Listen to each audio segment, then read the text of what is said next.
Yesterday, the public was shocked by the circulation of a document by National Council of Higher Education showing the expiry of educational courses at different universities in the country. The Deputy Speaker, Honorable Tayebwa, says he has made efforts to talk to authorities in National Council of Higher Education and they refute the document as fake. But Tayebwa insists that the Ministry of Education should clarify to Parliament and the country tomorrow.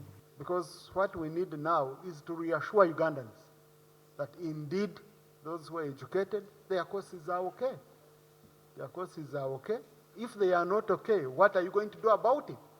How do we make a declaration as a country that our courses are expired as a country?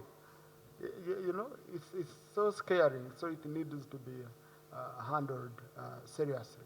According to legislators, National Council of Higher Education, together with the different universities affected, should account for the mess they have caused to Ugandans who have spent their money in school studying the very expired courses.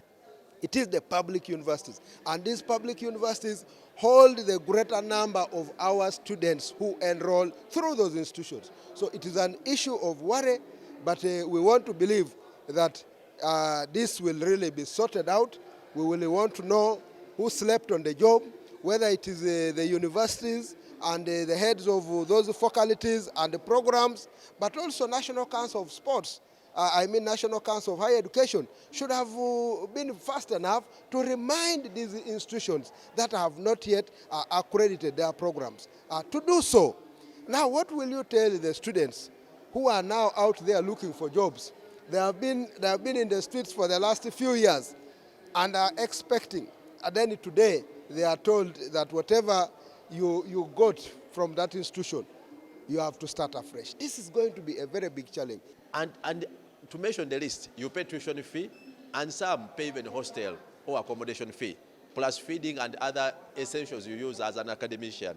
Now, what happens with all that? The universities being talked about defrauded Ugandans innocently. A typical Ugandan cannot know which university is gazetted, which university is licensed, which degree is licensed, and which particular course is licensed or approved. It is the duty of every university to ensure that the courses they purport to offer and announce are licensed and approved, meaning that we are going to see a multiplicity of suits in courts of law. The MPs say it's absurd that universities do not take the initiative to follow up on courses they enroll in students, whether they are accredited by the National Council of Higher Education, yet Ugandans spend a lot of money on them. It is a crisis in this country, and we even don't know who is in charge, because there are so many agencies responsible, but no agency is coming out to speak out. We have not even seen a university coming up to deny that actually for them they applied and they were never approved, meaning that the universities have been sitting down. I saw a letter from Makere University, the professor, this military professor, saying that, reminding his other university administrators that we are in bad press, what can we do?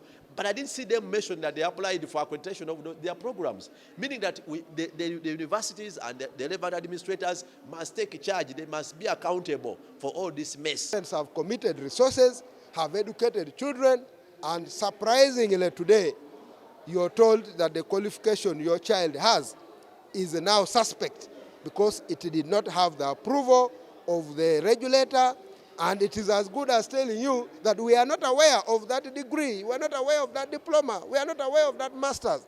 And this is going to affect very many people. So something has to be done quickly in order to restore hope of the people, but the institutions must also step up their game such that you don't take people unaware tomorrow. The Minister of Education and Sports is expected to clarify to the public in a statement tomorrow about the issue, but universities have been cautioned on having courses which they cannot upgrade. Samula Hanifa, Smart24 TV, Business Today.